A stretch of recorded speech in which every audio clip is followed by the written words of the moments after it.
To the editor of the Knickerbocker magazine.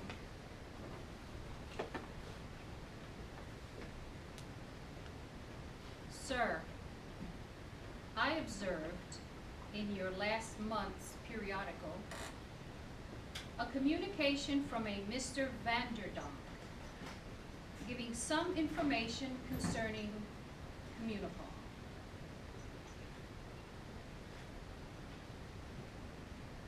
I herewith send you, Mr. Editor, a legend connected with that place, and am much surprised it should have escaped the researches of your very authentic correspondent, as it relates to an edifice scarcely less faded than the House of the Four Chimneys.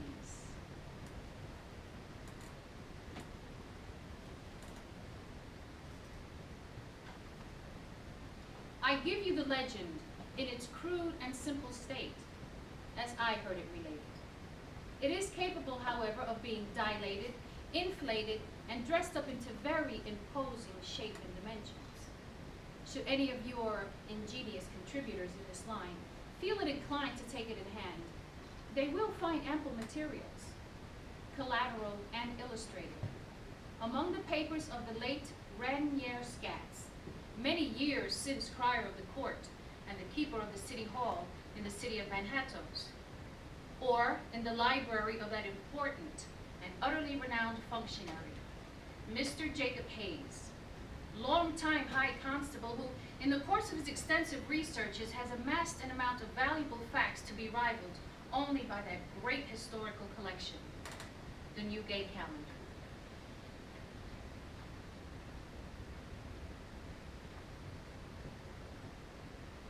Your humble servant, Barent von Schaik. Guests from Gibbet Island, a legend of Communipaw.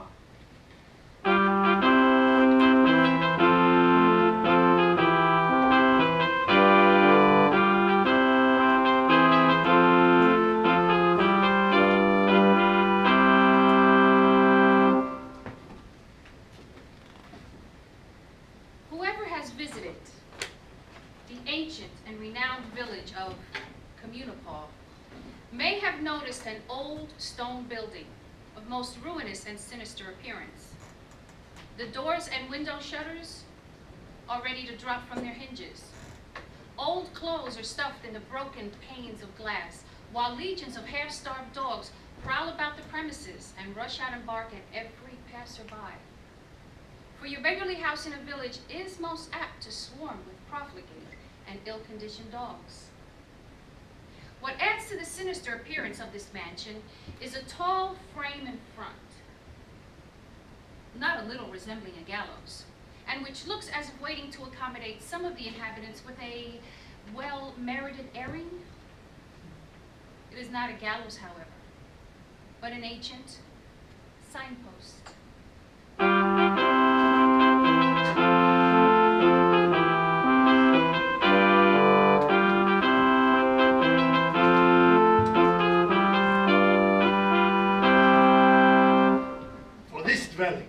Golden days of Communipaw was one of the most orderly and peaceful of village taverns, in which all the public affairs of Communipaw were talked and smoked over. In fact, it was in this very building that Olaf, the dreamer, and his companions concerted that great voyage of discovery and colonization, in which they explored Buttermilk Channel, were nearly shipwrecked on the Straits of Hellgate, and finally landed on the island of Manhattan, founded the great city of New Amsterdam. Even after the province was cruelly wrested from the sway of their high mightinesses by the combined force of the British and Yankees, this tavern continued its ancient loyalty. It is true, the head of the Prince of Orange disappeared from the sign, a strange bird being painted over it, with the explanatory legend of de Wildegaans, or the wild goose. But this, all the world knew to be a sly riddle of the landlord, the worthy Turnus van Giesen, a knowing man in a small way, who laid his finger beside his nose and winked whenever anyone studied the signification of his sign and observed that his goose was hatching, and would join the rest of the flock whenever they flew over the water, an enigma which was the perpetual recreation and delight of the loyal but fat-headed burghers of Communipaw. Under the sway of this patriotic, though discreet and quiet publican, this tavern continued to flourish in primeval tranquility, and was the resort of all true-hearted Netherlanders from all parts of Pavonia who met here, quietly and secretly, to smoke and drink the downfall of Britain and Yankee, and success to Admiral Van Tromp. The only drawback on the comfort of the establishment Was a nephew of mine host, a sister's son, Jan Joost van der Scamp by name, and a real scamp by nature. This unlucky Webster showed an early propensity to mischief, which he gratified in a small way by playing tricks upon the frequenters of the Wild Goose.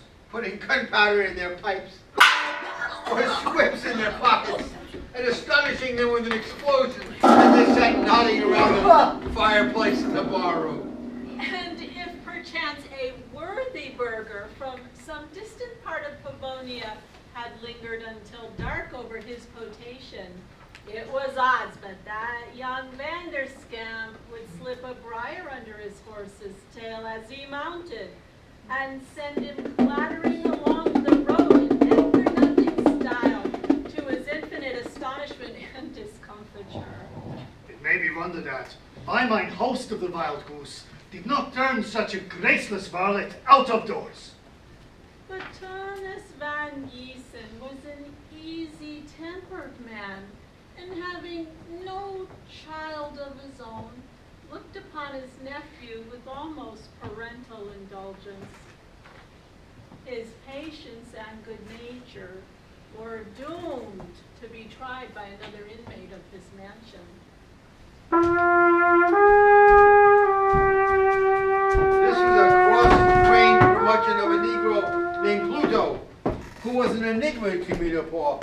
Where he came from, nobody knew. He was found one morning after a storm, cast like a sea monster on the strand in front of the Wild Goose, and lay there more dead than alive. Neighbors gathered round and speculated on this production of the deep, whether it were fish or flesh, or a compound of both, commonly called a merman. The kind-hearted Turnus van Giesen, seeing that he wore the human form, took him into his house and warmed him into life. By degrees, he showed signs of intelligence and uttered sounds very much like language, but which no one in Communipaw could understand. Some thought him a Negro from Guinea who had either fallen overboard or escaped from a slave ship. Nothing, however, could ever draw from him the account of his origin. When questioned on the subject, he merely pointed to Gibbet Island, a small rocky islet which lies in the open bay just opposite Communipaw, as though that were his native place, although everyone knows it was always uninhabited. In the process of time, he acquired something of the Dutch language. That is to say, he learned all its vocabulary of oaths and maledictions, with just words sufficient to string them together. Donner and Blitzen! Thunder and lightning were the gentlest of his ejaculations. For years he kept about the wild goose, more like one of those familiar spirits or household goblins that we read of than like a human being. He acknowledged allegiance to no one, but performed various domestic offices when it suited his humor, waiting occasionally on the guests, grooming the horses, cutting wood, drawing water, and all this without being ordered. Lay any command on him, and the stubborn sea urchin was sure to rebel. He was never so much at home as when on the open water, lying in a skiff or canoe, entirely alone, fishing, crabbing, or glabbing for oysters. And would bring home quantities for the larder of the wild goose, which he would throw down at the kitchen door with a growl. No wind nor weather deterred him from launching forth on his favorite element. Indeed, the wilder the weather, the more he seemed to enjoy it. If a storm was brewing, he was sure to put off from shore, and would be seen far out in the bay, his light skiff dancing like a feather on the waves, when sea and sky were all in a turmoil, and the stoutest ships were fain to lower their sails. On such occasions, he would be gone days altogether. How he weathered the tempest, and how and where he subsisted, no one could define, nor did anyone venture to ask, for all had an almost superstitious awe of him. Some of the Communipaw Eastermen declared that they had more than once seen him suddenly disappear, canoe and all, as if they plunged beneath the waves, and after a while come up again in quite a different part of the bay. Whence they concluded that he could live underwater, much like that notable species of wild duck, Commonly called the hell diver. All began to consider him in the light of a foul-weather bird, like a mother carries chicken or stormy petrel, and whenever they saw him putting far out in the bay, in cloudy weather, made up their minds for a storm. The only being for whom he seemed to have any liking was Janjos Vanderskamp, and him he liked for his very wickedness.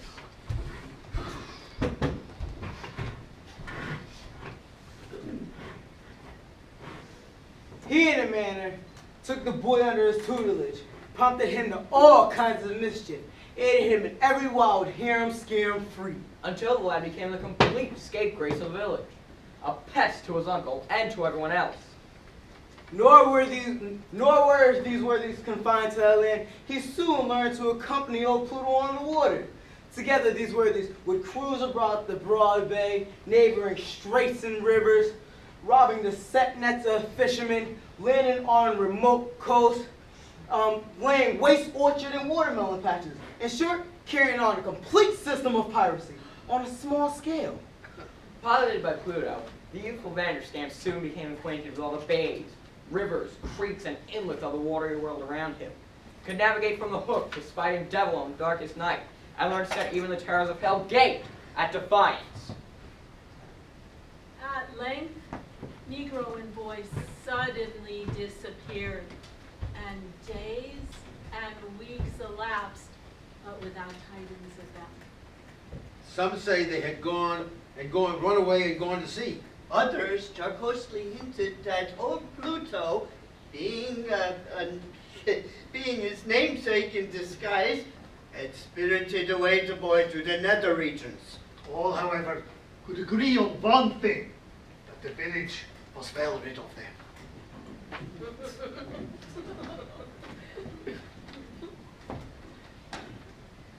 In the process of time, the good Tunis Van Giesen slept with his fathers, and the tavern remained shut up, waiting for a claimant.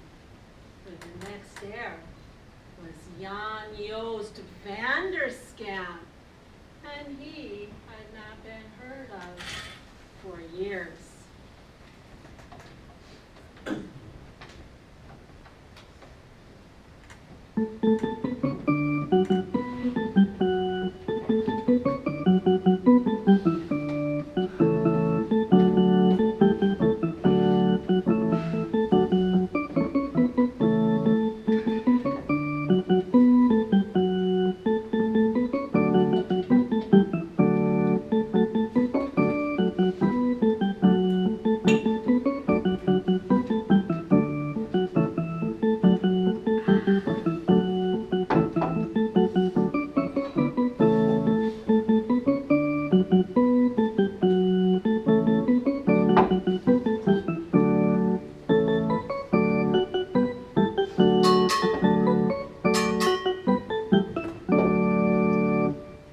At length, one day, a boat was seen pulling for the shore from a long, black, rakish-looking schooner that lay at anchor at the bay.